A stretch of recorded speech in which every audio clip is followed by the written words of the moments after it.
Miren, a lo largo de los años, cuando de repente me preguntan qué son las competencias o danos una definición o una concepción de competencias, llego a la conclusión de que no hay todavía un concepto formado sobre competencias, porque un concepto ya tendría que tener un consenso, al menos en algún lugar.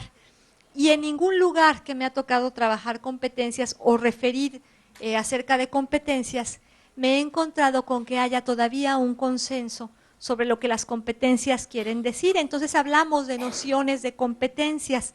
El proyecto de Europa, el Alpha Tuning, me tocó estar en la presentación de las primeras conclusiones y me tocó estar hace 3 semanas en la presentación que se hizo en México de los resultados de Alpha Tuning América Latina. La primera conclusión fue esa, entonces me sentí no tan mal, que no había un consenso sobre el concepto de competencias.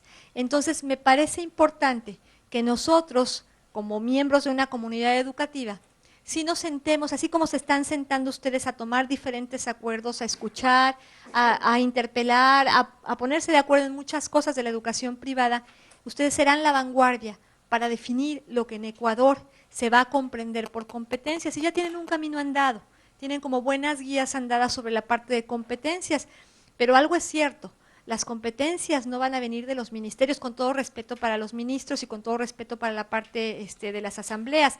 En México nos pasa lo mismo. El aparato es tan grande y la toma de decisiones tan lentas que la idea de competencias, cuando se aplique realmente en México, no va a venir del Ministerio de Educación. No es lo mismo en México egresar de una universidad X que de otra. En la contratación se ve la diferencia.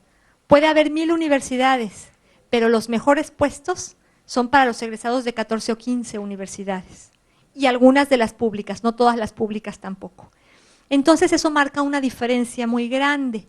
La Declaración de Boloña tenía que abatir eso, porque en Europa, vamos a pensar en el esquema francés, en Francia hay diferentes tipos de universidades. Uno puede decidir no entrarle a la mejor, porque además para entrarle a la mejor se necesita cierto puntaje. Pero si no le entro a la mejor, de entrada ya sé que no voy a tener ciertos trabajos, por ejemplo en la carrera docente. Entonces, ¿qué quiero? Pues entrarle a la mejor. Si no pude al principio, tengo que hacer un proceso de preparación individual y presentar exámenes periódicos para ver si puedo cambiar mi estatus de titulado. Hay una forma antigua de medir créditos en México, que era la que tenían algunos países en Europa, en donde las horas de clase con el maestro, como yo ahorita hablando demasiado, las horas de clase con el docente se tabulaban más que las horas prácticas. ¡Qué absurdo!, ¿no? O sea, se daba más crédito a que estuvieran ustedes sentados como ahorita pobrecitos escuchándome, a que estuvieran haciendo algo, diseñando competencias, impartiendo clase. Era muy absurdo, pero así era. Ahora nosotros en México cambió eso y contabilizamos el esfuerzo del alumno, porque además se supone que estamos tratando de trabajar competencias. En Europa esa fue la tirada después de la Declaración de Boloña. Se encuestan a un grupo de empleadores de los alumnos, encuestan a un grupo de exalumnos trabajando, encuestan a un grupo de docentes en ejercicio en las universidades y encuestan a alumnos estudiando todavía las titulaciones y les proponen que analicen los perfiles de competencias que dieron. Los analizan, establecen correlaciones estadísticas y llegan a un perfil único que deberían tener como mínimo los licenciados en educación, por ejemplo. Y lo regresan para discutirlo y sobre eso reorientar los programas de estudio, los planes y programas de estudio, instrumentarlos y hacer todo lo que tenían que hacer.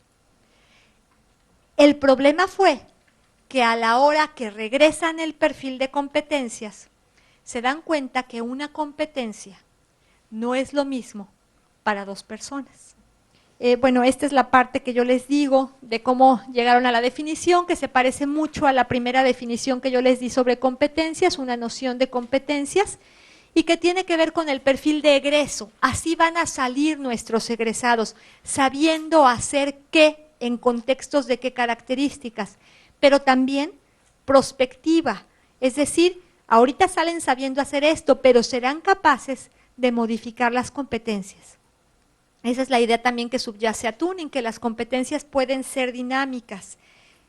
Y bueno, por otro lado, no paralelamente, pero hubo otro proyecto de competencias, el de DESECO, de la OCDE, que hablaba de las competencias para la vida y el buen funcionamiento de la sociedad.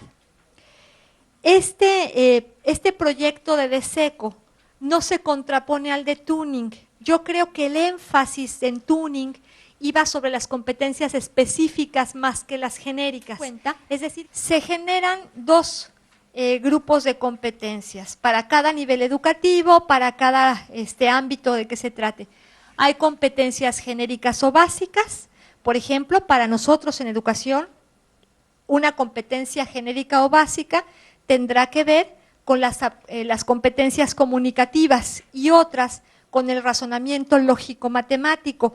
Por eso es que yo creo que el Ministerio también, sin hablar de competencias, le está dando tanto énfasis primero a la parte de lengua y matemáticas. No es lo único, pero son genéricas. El pensamiento lógico-matemático no sirve nada más para matemáticas, es la base de toda la formulación de argumentos, el juicio crítico. Entonces, esas son competencias genéricas o básicas. Así salieron en DESECO, así salieron en Alpha Tuning y en todos los modelos anteriores de competencias laborales que se empezaron a vincular con la capacitación laboral, esas son competencias genéricas.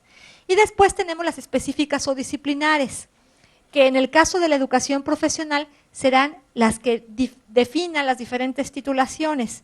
En el caso de las laborales serán las que definan los diferentes puestos.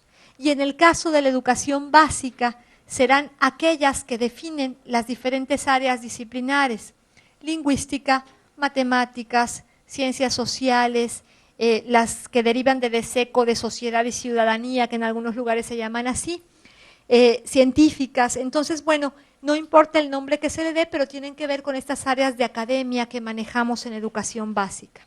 Y bueno, aquí nada más vienen algunos indicadores que a mí me parecen como importantes. Si alguna institución quiere arriesgarse al trabajo de competencias, yo creo que tendrá que tener en cuenta los perfiles de las competencias que se seleccionen, cómo se va a reorientar la didáctica, cómo se va a planificar y cómo se va a evaluar, porque la planificación del docente sí cambia cuando es una planificación sobre competencias.